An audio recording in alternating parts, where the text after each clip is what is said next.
All right, so we've done the WILCOXON one sample or matched. This now we'll look at the two samples. So we've got two independent samples. And here they are. So here are two samples. And what we've got is we've got two groups. Let's call it the low exposure group and the high exposure group. This is all in the textbook if you want to read up about what this is all about. So what the idea is here is throw them all into the pool together, all your observations, put them all in together, and then rank them, and then collect them back. So we see that the smallest observation is this 28 here.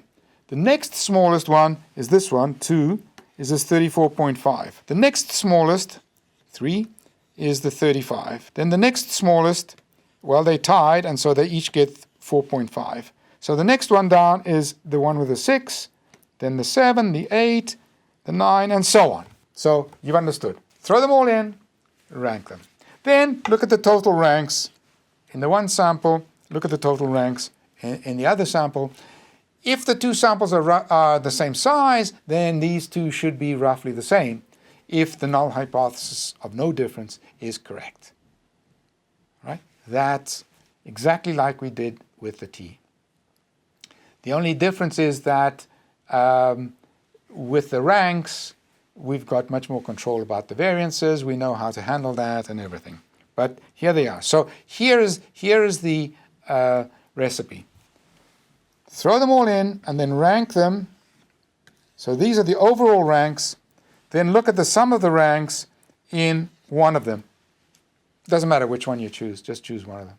And the null hypothesis is that they are two samples from the same population. So that's the null hypothesis. So you'd expect the two sums of the ranks be the same, if the two sample sizes are the same. If not, you'll do the appropriate weighting. All right? And so what we do, here's the formula.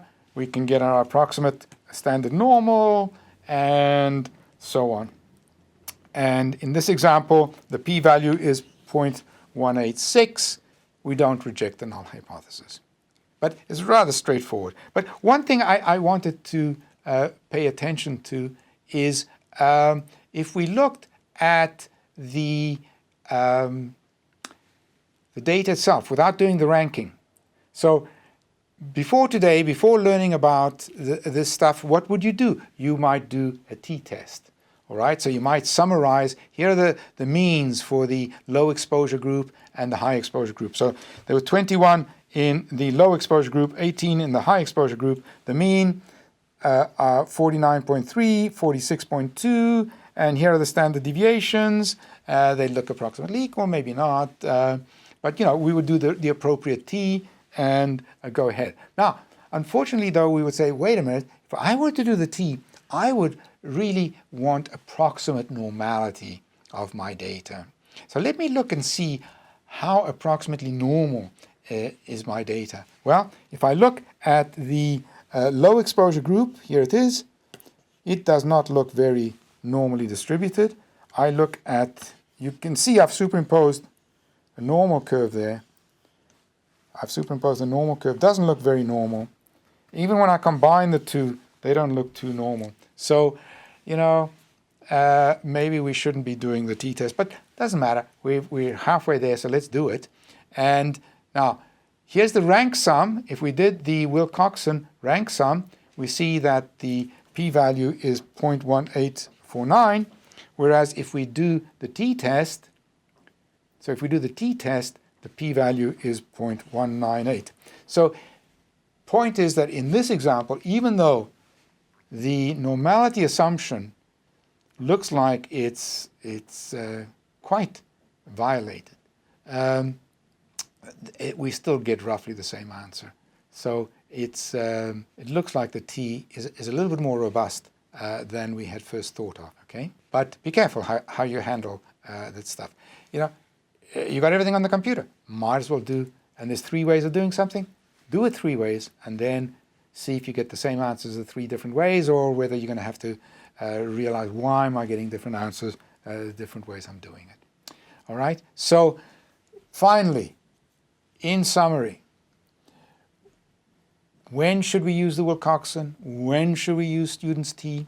Well, the advantage of the WILCOXON is we don't need to assume anything about the parent or population distribution of the variable in question. So we do not need to assume normality.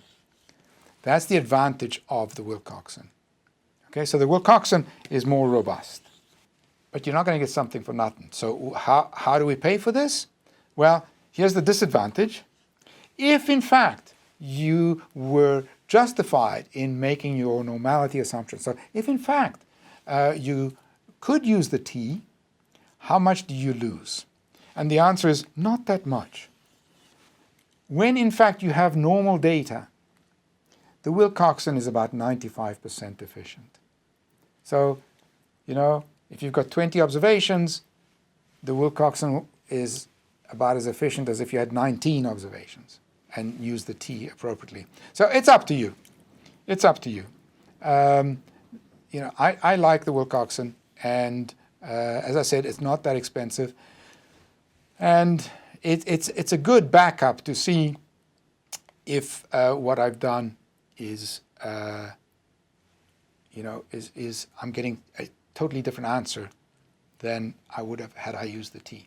So they're good in that respect. Okay, that's it.